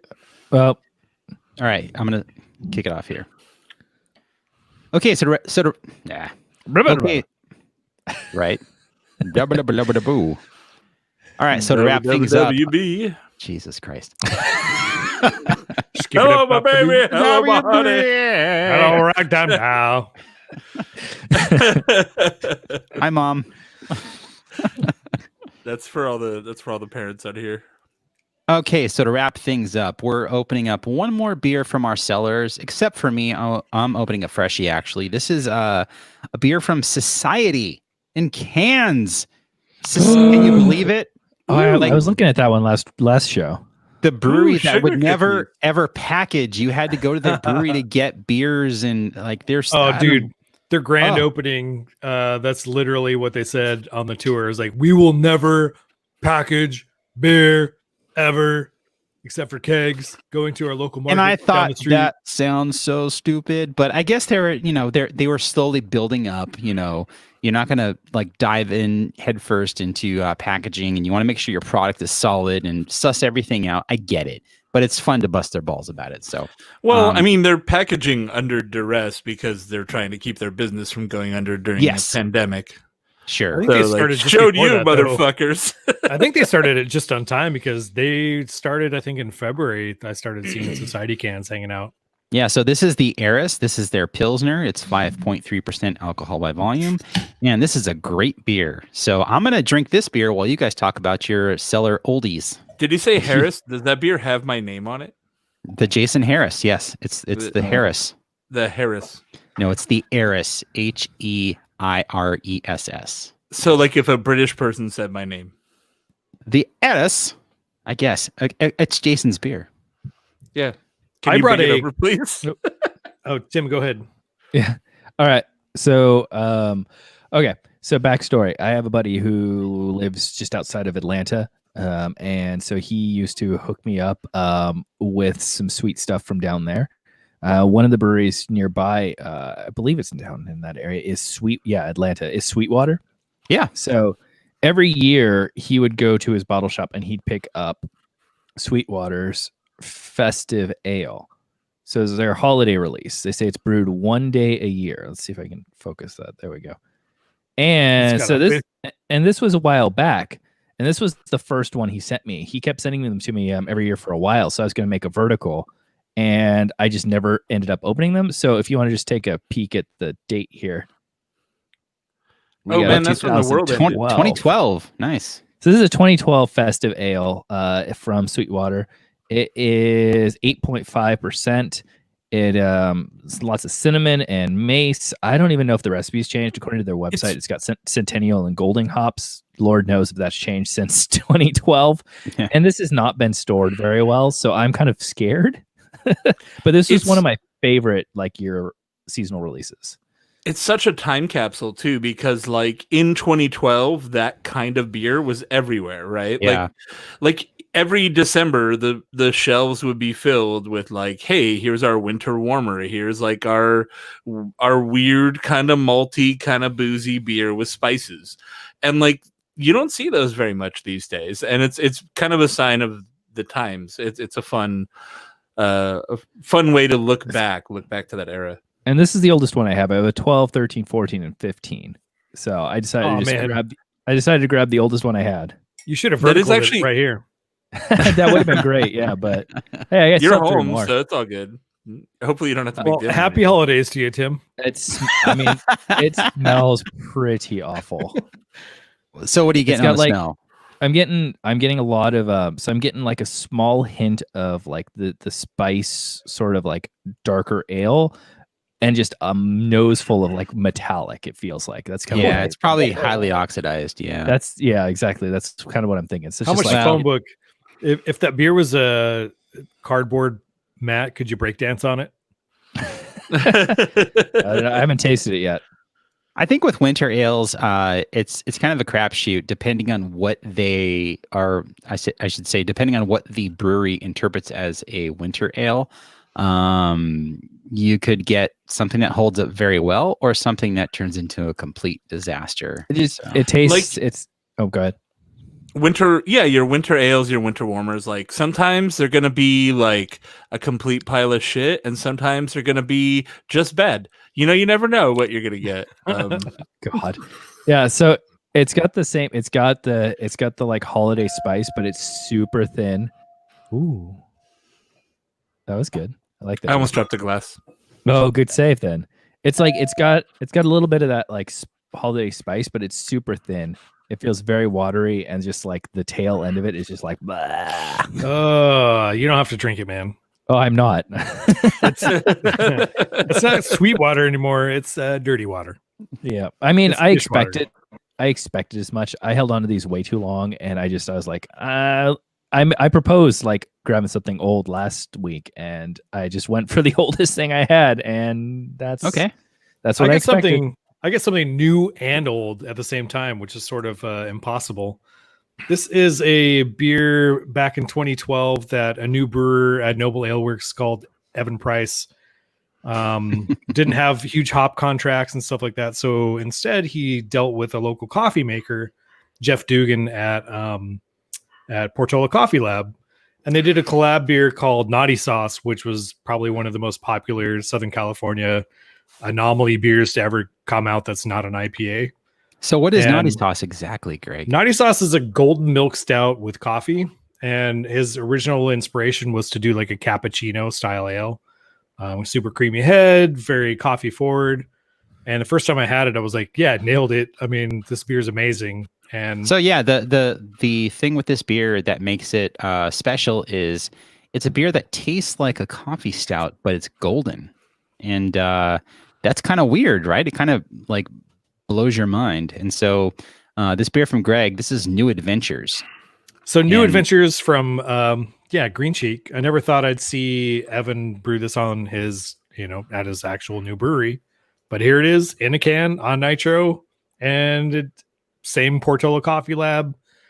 I think it may be a different blend from what they're using at Noble. I think Jeff Dugan from Portola sort of does a different vibe for every style of beer he wants to make, but this is very close. Evan's recipe for Naughty Sauce stayed at Noble, and they're still brewing it, and so that's all good and well. Like I love having two different options for awesome golden milk stouts. So I got that beer too as part of my order that I got from Green Cheek a month ago, and is that one on Nitro too? Is Nitro can, yeah. Okay. I think I prefer Naughty Sauce over it, but the last time I had Naughty Sauce was probably 3-4 years ago. But Naughty Sauce is sort of a tough pint to get through for me. It's a good 12-ounce beer for me because of the sweetness. The lactose sort of gets... Yeah, I agree. This is not as sweet. I could be mistaken, but it seems like more on the coffee side than sweetness. It's more like if you're a black coffee drinker, this seems like that sort of vibe. Okay. Interesting. Super good though. Jason just popped a cork. Uh-oh. And he's mute. This is one of the older bottles in my cellar. You can probably see a little Dusterinos on there. I can tell by the label exactly where it's from. That is a Russian River Damnation. Nice. Bottled on November 5th, 2013. Wow. That dust is legit. It's cellar dust. God, that color's nice. You could snort that shit and you get high. It looks there is some carbonation left, which is good because it was pouring almost still, but there is a little bit of bubbles floating around in there. Oh, good. Okay. I'm happy your cellar's still hanging in there. I don't know. It smells it smells a little oxidized. I was optimistic because it's a Belgian. I think it's bottle conditioned. Yeah, re-fermented in the bottle. So typically bottle conditioned beers hold up better than forced carbonation beers and cellars. So right, there's still yeast in the bottle to eat the oxygen, which means it doesn't oxidize your beer. But this smells pretty oxidized. Like the French. It's fermented in the bottle. The French. It's fermented in the bottle. Oh, the French. I wish my soundboard worked through this. Yeah, we got to get you a new, like some sort of digital version. What's the verdict? It's been sent into damnation. Ah, the French. The French. I've heard the Russian River area is beautiful. I really like the Pliny beers. What else nice can I say? I think those beers are best enjoyed fresh. I mean, Damnation actually I've had with a couple of years on it, and it's pretty good. But apparently 7 is the limit. It's too many years. So that's just like wet. It just tastes like wet cardboard. It's just very sweet and oxidized, and the carbonation is almost gone. Like I'm not gonna drink this. Yeah, no worries. RIP. That was a dooper. Well, Duper. hey, at least we got two. We had two no drinks. Well, going back to my beer from Society, which was a good call for me. This beer's excellent. It's pretty clean. It's not super dry. It's got a little bit of a malt character going on, and it reminds me of like IPA light. It's got some hop presence there on the flavor, but it's nothing. It's not bitter. Like it's a San Diego style, I think, Pilsner. It's really good, and they say it's refreshing, clean with light. They say it's refreshing and clean with light floral aromas and an effervescent finish. I think it's basically the Harlot with without Belgian yeast. Is that right? I don't know. It doesn't say on the can. Yeah, the Harlot it does not. It's like a light Belgian ale. They call it a Belgian single, but they just take like a Pilsner and then ferment it with Belgian yeast. And then they took that same base malt and then fermented that with like some sort of local yeast. Like they refer to it as just a Bohemian Pilsner. So okay.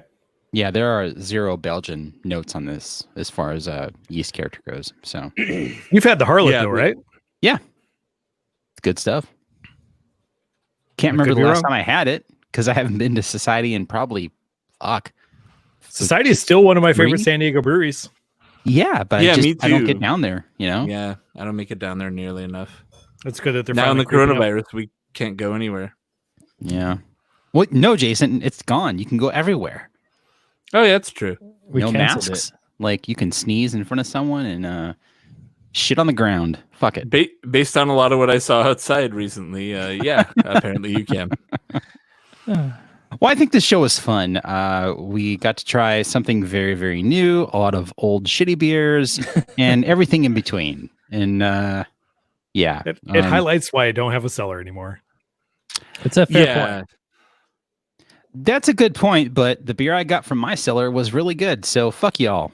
Like I'm still trucking. I've got some better stuff that is going to hold up a lot better than this did. So till next time. I'll lean on that. Here's another topic for another show is like, if you're going to cellar beer from today, what would you cellar? Oh, wow. I have no idea. That's nothing. A good question. You can't cellar pancake stouts. I can give anybody, don't cellar any beer. Just drink it. Buy what beer you're going to drink. Right. If you're not going to drink it in the next month, then don't buy it. Like, don't be like me where you've got $3,000 worth of fucking beer that's probably undrinkable sitting in a bedroom. Wait. Like, don't do it. Don't cellar. We did the cellar is a trap for hoarders. We did Cellar Maker, 2 weeks ago, 3 weeks ago? Yeah, a month ago. Yeah. And I still had more to give to Jason. I don't know how that's possible. Yeah, mine's been gone. Just don't go through it that fast. I mean, I have like 2 pints a day or something. It's gone. I don't know. I've given at least 6 cans to my neighbor and 2 to Jason. So, dang. So I feel like Tim doesn't drink beer. Apparently, I do, just not as often as you guys. I feel like though, like it's a common thing where you get into craft beer, you get really enthusiastic about it, and you're just like, oh, I want to buy everything. Yeah, and you're like, you know what? And I want to buy like 2 of everything because like, oh, everyone's so excited when I show up with this parabola. Yeah, and like. It turns into an excuse to buy way more beer than you are actually going to drink. And your cellar is just your dumping ground for beer that you bought too much of. And then you have a bunch of wasted money. Don't even try to calculate it because it'll hurt. I mean, especially current trends in beer, like craft beer, you're not going to a bottle share to share old beer. Like if you're meeting up with your friends, you're sharing the freshest stuff you can get. And that's what's in fashion right now. I don't know. The bottle shares that I went to, like whoever brought like the highest, it was like a toss up between whoever brought the oldest but known name. Like it had to be like something that people knew, like a whale that people knew, but also old. And then whoever brought like the highest ABV was like, oh my God. I just go back to the days of New Brew Thursday where like we'd set up and do like an anniversary party and had buckets and buckets of old cellar beer, and it was just a free for all, and everyone had a blast. And I don't think that would work these days. Like I don't think people would care. Yeah, not as much. It's just newest and coolest. Yeah. I don't know where you're going to cut it, but Greg's taking a call, so I think you. I was going to cut it 5 minutes ago. So this is just post-show banter. Yeah. Well, thanks for the Goes and the Pliny. They were both really good. Obviously, way better than the shit I brought. Yeah, I think the winner of the show was definitely the Gueuze and the Pliny. So and I put a 2017 fundamental observation in the fridge. I should have stuck with that. That would have been much better. This damnation is real shit. I'm really disappointed. Thankfully, probably didn't break the bank. I mean, I don't know. It was 7 years ago, so money's gone. probably paid $6 for that bottle. So yeah, does it have? It doesn't have a price tag on it, but yeah. Okay, well, all right, y'all. Thanks for watching. Share a pint.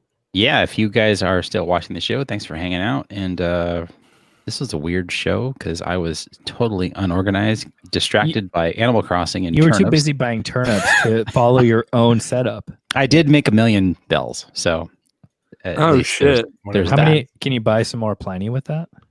How many no. founders did you make? 2. Jesus. All right. On that note, everybody have a wonderful weekend. No. Tomorrow I'm gonna pick up a big ass ladder and paint the wood on my house because my association told me to. Oh, you're in a homeowners association? Yeah. Well, that sucks. Yep. It does. That is like first and foremost not doing that. Yeah. Well, this is my life. Honestly, they expect us to paint our house every 5 years, which is ridiculous. So I've been here for 15 years, and they're like, "Yo, your wood's kind of faded. How about you paint it?" So I agree with them. It's a bit faded. You know, I want to know who's the asshole that just drives around the neighborhood being like, "Your house looks slightly faded. We're in the middle of a global pandemic. There's 20 million people out of work. Why don't you paint your house, you fuck?" Well, I will say this. Before and Tim, I'm interrupting you. Go ahead. This came they give you 4 months to do this. So this came in February when they did their rounds, and so I look at my neighbors' homes and I see flaws in their homes that I'm sure they got letters about, and no one has done shit. So I'm pretty sure if I don't paint my house by tomorrow, which tomorrow is literally the deadline for me to get it done, if I don't finish it, it's not going to matter because no one's. Just say you couldn't buy paint. They're out of paint. Sorry. No, I refuse to go Home Depot's outside closed. or go to Home Depot because I am socially distancing myself from other people, and like I can't risk that for my family because I am an essential worker, and I'm not going to go to Home Depot to buy fucking paint to paint wood on my house. So yeah, eat my balls. Thank you. Yes. Excuse me, Tim. No, I decided not to go. Okay. Greg only has to listen to the spirit of Heinrich Anaheim himself if he comes down and says you need to change your house. No, dude, we have a historic house. Yeah. We get inspected every year with a letter, and like if you want to make changes to your house, you have to like apply for those changes, right? Yeah, but like if your house just starts looking a little bit tired, like people aren't going to be like, "Yo, you need to update your paint," are they? I'm sorry. I'm going to take off. Cool. Bye, Tim. I'm out, guys. Take it easy. Have a great weekend. See you later. You too. bye, Timmy. No, like we can't do anything to the front of the house. That's what I'm saying. Yeah, like Heinrich Anaheim's going to be like, "Why did you touch the house?" The front of the house has to be period to 1938. We can't do anything that's not 1938. We have all wood windows. We can't have screens. We can't have a screen door. Even the heart stickers on the windows. We can't put a ring doorbell. We can't do anything. Like it's got to be. Damn, really? That's fucked up. No, seriously. The rest of the house we can do whatever the fuck we want, but the front has to be But you also have a plaque on your house that says an historic home. So yeah, and we save $5,000 a year on property tax because that's of it cool. as well. And how does that help your property value? It's obviously if we were to sell it, like that's a huge selling point that you're moving into a house that's plaqued and you're going to pay. I think our property tax is $1,200 for the year, which is nothing. Wow. Oh my God. My So- deductible is $7,000. Right. Oh Yeah. my God. It's amazing. Shit. And they want you to use that money to upkeep your house. Well, Which we you're don't. doing that. I mean, Well, you do. You My like- property tax isn't that high, you guys. yeah. Mine is. Found It may Pama. go up because it's based on like an old value of the house, but I think I pay like the same as Greg. My house is paid off in 13 years. So when I'm there you go. 50, Damn, that's nice. 54, Start doubling your payments, man, whenever you can. I can't though. That's the thing. Like I pay extra. I guess every once month. Yvonne gets her credential and she goes back to school and she's a teacher and she's making, upwards of $75,000, maybe. But right now, yeah. That's rough. Welcome to Four Homeowners. I'm Bob Vila. You guys got any tips about fixing drywall? Dude, I cleaned a drain yesterday. That was super fun.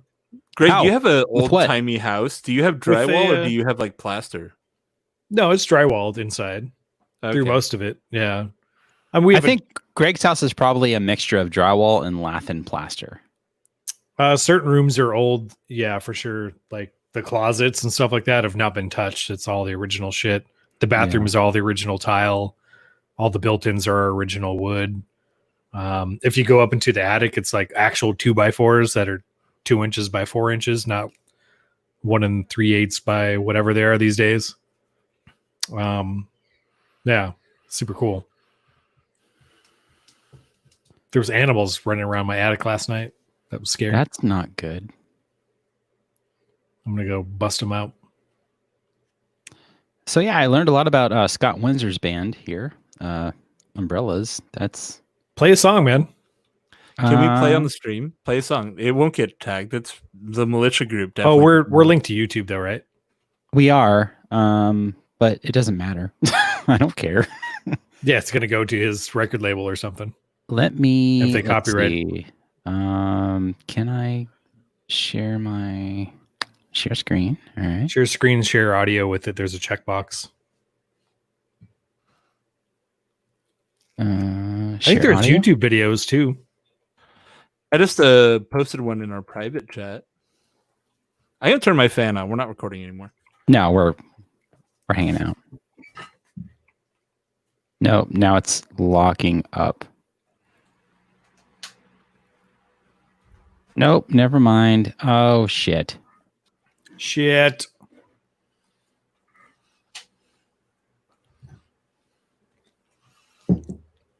I might have to save my Control audio. Alt Delete because What? Chrome is hanging up. I removed you from the stream. Okay, good. I don't know. You know what? Maybe I don't want to play music from when I was a really sad 20-something. Maybe you guys are just going to make fun of it. No, I think it's really good. I've heard it. It's super rad. The Umbrellas or the Lindsay Diaries? Umbrellas. Yeah, Umbrellas was the band he did after. Lindsay Diaries, I think, was just him. At least he was. It's mostly like one dude and an acoustic guitar. He's got this like super ethereal, sort of like pretty dude voice. You know what I mean? It's hard to explain his voice. I'm It's back. very soft. I'm back, baby. You're double. We got Oh, you shit, double. there's two Johns in here. Oh, one's frozen. Okay, there we go. All right. Let it go. That's funny. Yeah, Google crashed or Chrome crashed. So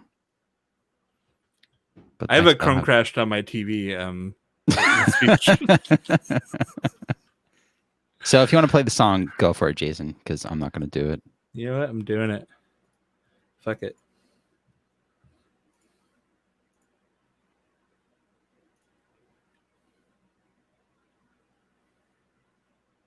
This is how we kill ourselves. That's right.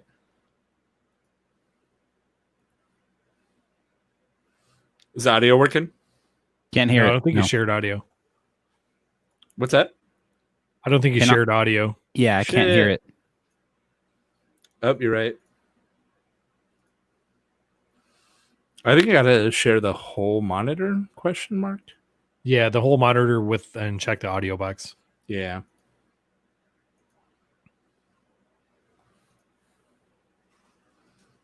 Get it. All right, we're doing it. Yep, Whoop. that's Scotty.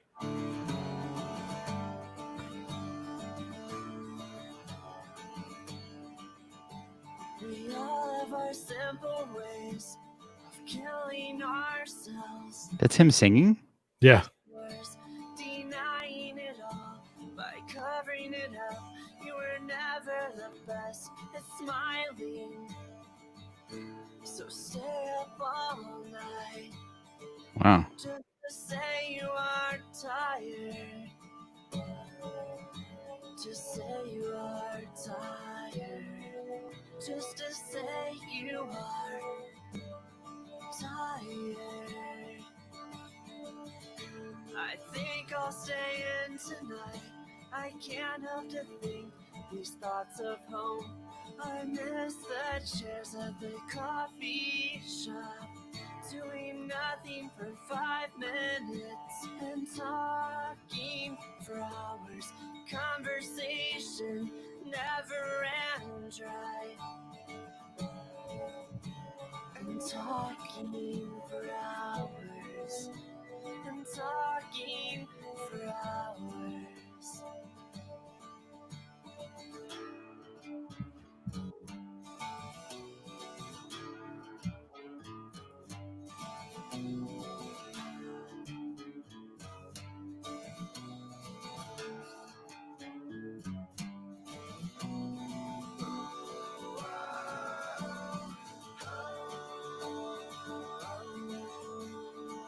Can you turn it up, Jason?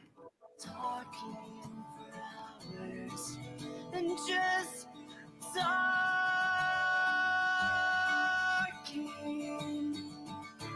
We all have our simple ways of killing our thoughts. And this is yours, and I have mine.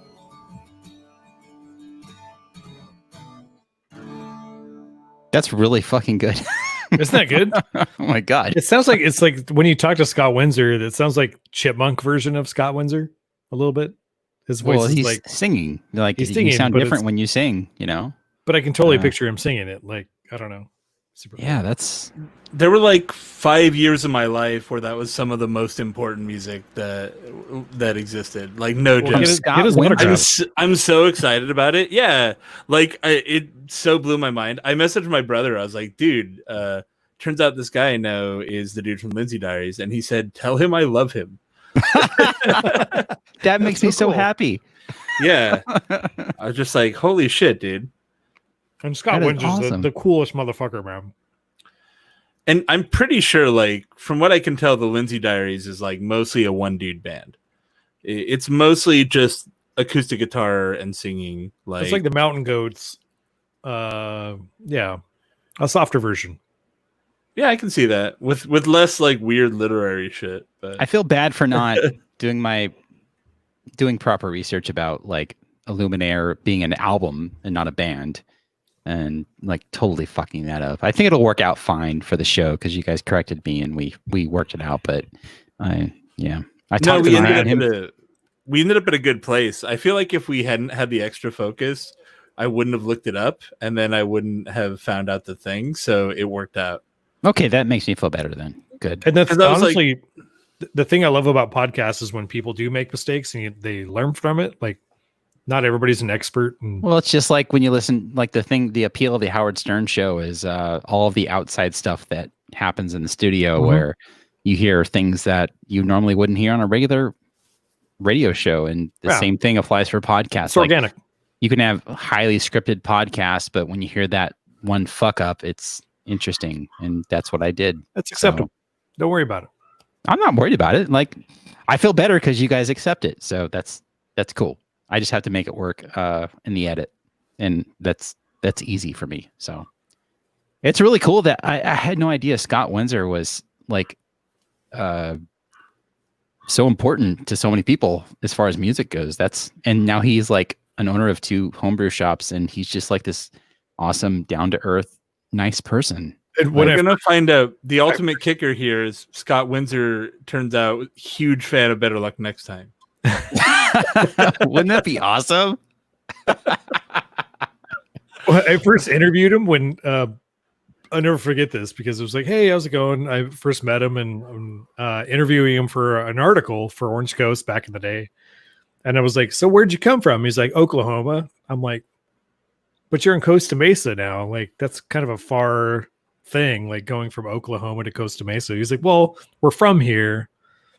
And I was trying to like, so how did you get from here to Oklahoma to come back? And he said, well, I was in a band and we traveled around and whatever. And I was like, oh, that's kind of cool. You know, not connecting the dots or anything. Like, he's such a, like, keeps everything on the down low. I was trying to understand, like, so were you like a big band? Like, do you have was the band? Well, I mean, when people ask me about Better Luck, like, we weren't a big band at all, but like, I made a lot of money from Better Luck, and I went to Japan. Like, I always talk about going to Japan. Like, I was there 4 times because of our label, and it's one of the best things I've ever done. But I'm not going to brag about it because we're not like No Effects. We're not anything big. I think define a big band though, right? Like to somebody, a band is big because they've heard of them and they saw a music video, right? Like, and a lot of bands that never made any money and didn't end up doing music for a living, like, made a music video and had people hear of them, right? And so, like, people's perception of like what a famous person is, like, if you've ever been in a movie or TV show, everyone's like, well, that guy's rich, why doesn't he just fund his own shit? Right? Like, and I think a lot of people will just be like, well, yeah, that was a band I heard of, I had their CD, so if they had a CD, they must be fucking billionaires. They don't realize that only like, I think they don't realize that, like, there's like 10 bands that are millionaires, and one of them's Metallica, and 3 of them are U2. Yeah, exactly. I love this mute button on here. It is kind of nice. Oh, man. I used it to burp. I mean, you again, I think there's a slight audio interface issue. You might hear like a slight tick, but it doesn't matter because I just cut that stuff out anyway. So it's like, use the mute button. Go for it. Like, I don't care. It's fine. Because I can just cut that shit out. Honestly, looking at my waveform in Audacity when I use it, it doesn't seem like it makes any real. If anything, it's a tiny little like. No, but I hear your like little, like, if you go or like that, all like I use like a process in my application to remove silence, and so your little sniffs or noises do come through, but while I'm editing, I literally just swipe with my Apple Pencil and they get deleted. Like, it's so easy. So don't even worry about it. Like, push the mute button if you want to on your microphone, and if it makes noise, it doesn't matter because I can easily cut it out. So I'm endorsing the mute button. Good, because I've been using it anyways. Good. So my dad got me a present, and I'm going to re-gift it to you this Christmas. To who? To you, John. Okay, hold on. What are we looking at here? Is that the oh wait. So it's a Steve Jobs. That's the book. Okay, I know what that is. Yeah. It's the biggest goddamn book I'm never going to read. I will gladly take that off your hands.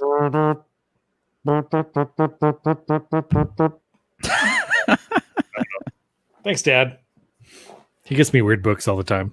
The other book I want is the book that Apple put out about all of their products that were like, it's a book full of like professional photography of their products, and it was $300. Okay.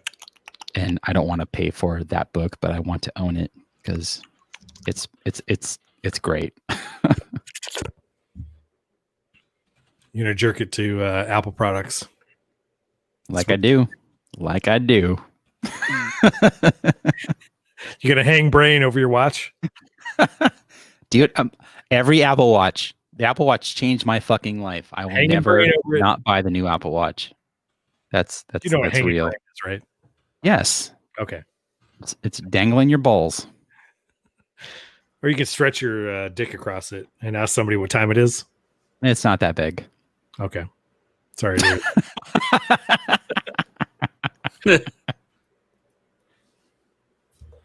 I also got this beer. The Sense of Purpose. The Italian style Pilsner. So you guys want to open one more just for shits and giggles? You drive up to Nah, I gotta get Sarah some of her beers. they hand you a paper menu and I read it all. I'm like, I'll take everything except for the hazy IPAs. That's kind of where I'm at too. Bottle Like, Logic, you they wanna had early? like a QR code while you're standing in line. You could scan and then see their menu and order appropriately. Of So, course. I got a 4-pack of Hanamachi along with my 1 bottle of Love that beer. Paisley. So Surprised they don't have like VR goggles that you can walk in. 2021 Apple, it's gonna happen.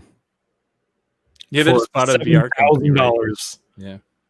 Yeah, well, Get your VR goggles. didn't say how much it's gonna cost. It's gonna happen. So It's literally going to have some balls hanging from the front so you can gargle on the Apple balls. fucking Greg. All right. Good show, guys. This is a 1-to-1 replica of Steve Jobs' nuts.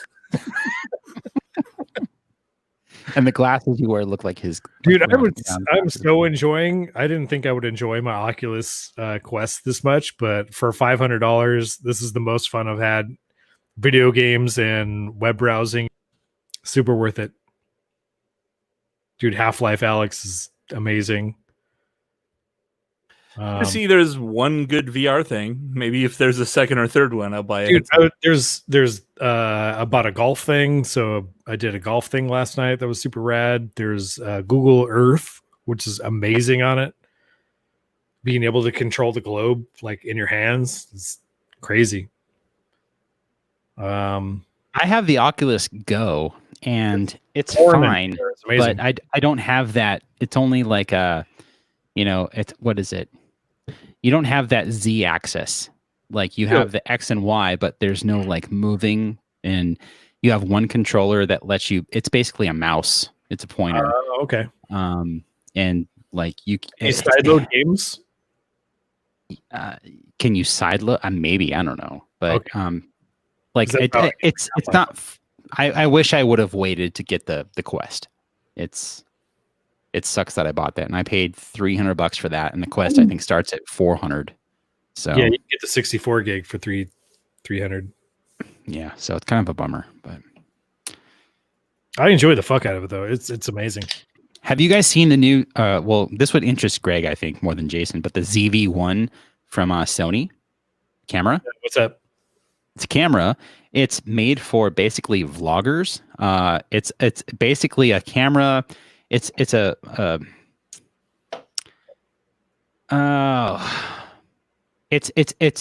like a 6500, but